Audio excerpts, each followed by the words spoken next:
सभी को शुभ दिन। इस विशेष वीडियो में हम एंजाइम्स के विवरण को देखेंगे। अब सभी एंजाइम्स प्रोटीन होते हैं, लेकिन कुछ अपवाद भी हैं। इसीलिए हम कहते हैं कि लगभग सभी एंजाइम्स प्रोटीन होते हैं। लेकिन यहां अपवाद क्या होगा? कुछ एंजाइम्स होते हैं जिन्हें राइबोजाइम्स कहा जाता है। तो राइबोजाइम्स वास्तव में न्यूक्लिक एसिड यानी आरएनए होते हैं, जो एंजाइम की तरह कार्य करते हैं, और हम इन्हें राइबोजाइम कहते हैं। तो राइबोजाइम एक ऐसा एंजाइम का उदाहरण होगा जो प्रोटीन नहीं है। यह न्यूक्लिक एसिड होगा जो एंजाइम की तरह कार्य करेगा। अगर हम एंजाइम्स की संरचना की बात करें तो एंजाइम्स की टर्शियरी संरचना होती है। टर्शियरी संरचना एंजाइम्स की जैविक सक्रियता के लिए जिम्मेदार होती है। इसमें दरारें या पॉकेट्स बनती हैं, और ऐसी ही एक दरार या पॉकेट को सक्रिय स्थल एक्टिव साइट कहते हैं, और सक्रिय स्थल के बिना एंजाइम कार्य नहीं कर सकता।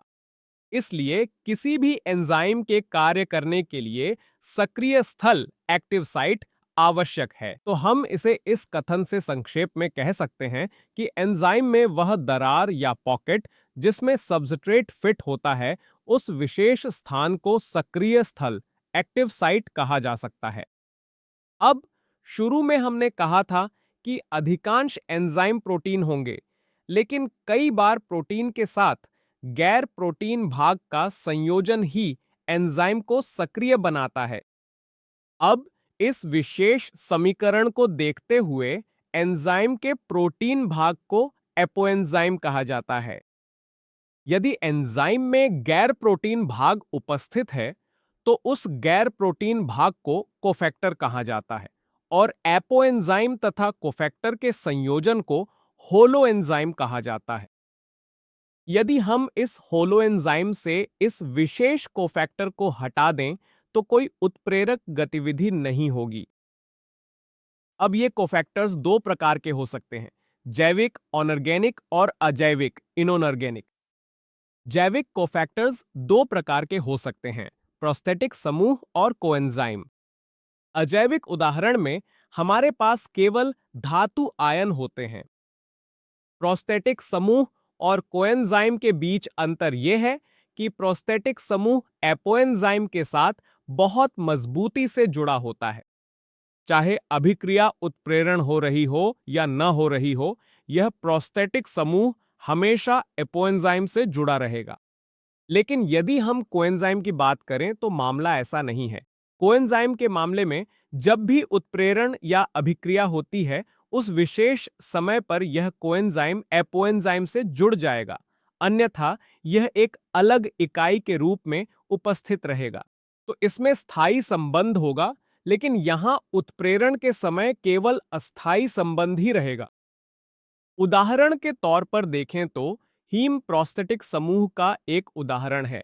यह हीम, और यह हीम प्रोस्थेटिक समूह एंजाइम्स पेरोक्सीडेज और कैटालेज में पाया जाता है। पेरोक्सीडेज वे एंजाइम्स हैं जो हाइड्रोजन पेरोक्साइड को पानी और ऑक्सीजन में तोड़ते हैं। कोएंजाइम्स के उदाहरण में कोएंजाइम का एक उदाहरण एनएडी है, यानी निकोटिनामाइड एडेनिन डाइन्यूक्लियोटाइड। यह एनएडीपी भी हो सकता है, जिसमें एनएडी में फॉस्फेट जुड़ जाता है। कोएंजाइम्स के बारे में एक और महत्वपूर्ण बात यह है कि विटामिन्स कोएंजाइम्स के आवश्यक घटक होते हैं। तो विटामिन कोएंजाइम्स का हिस्सा बनता है, और अगर हम उस कोएंजाइम एनएडी और एनएडीपी की बात करें जिसके बारे में हम बात कर रहे थे, तो नियासिन विटामिन इस विशेष कोएंजाइम का एक आवश्यक घटक होता है। अब दूसरे उदाहरण की ओर बढ़ते हैं, जो है धातु आयन। अब धातु आयन समन्वय बंध बनाते हैं, और इसका उदाहरण है जिंक आयन, जो कार्बोक्सीपेप्टिडेज एंजाइम के मामले में उपस्थित होगा। इसके बाद हम एंजाइम उत्प्रेरक और अकार्बनिक उत्प्रेरक की तुलना की ओर बढ़ते हैं। रसायन विज्ञान में जिन अकार्बनिक उत्प्रेरकों की हम बात करते हैं, वे बहुत उच्च तापमान और उच्च दबाव पर काम करते हैं, लेकिन एंजाइम उच्च तापमान पर काम नहीं कर सकते। अधिकांश एंजाइम 40 डिग्री सेल्सियस से ऊपर सक्रिय नहीं रहते। 40 डिग्री सेल्सियस से ऊपर एंजाइम क्षतिग्रस्त या डिनेचर्ड हो जाते हैं। अब एंजाइमों का अपवाद जो उच्च तापमान पर काम कर सकते हैं, हमें ये एंजाइम थर्मोफिलिक जीवों से प्राप्त होते हैं। ये वे जीव हैं जो गर्म वेंट्स में पाए जाते हैं।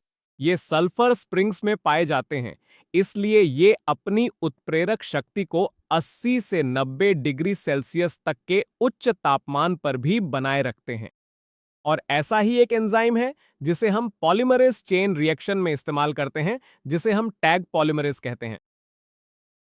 दूसरा, हम एक बहुत महत्वपूर्ण एंजाइम की बात करते हैं जो सबसे तेज एंजाइमों में से एक है, और इसका नाम है कार्बोनिक एनहाइड्रेज एंजाइम।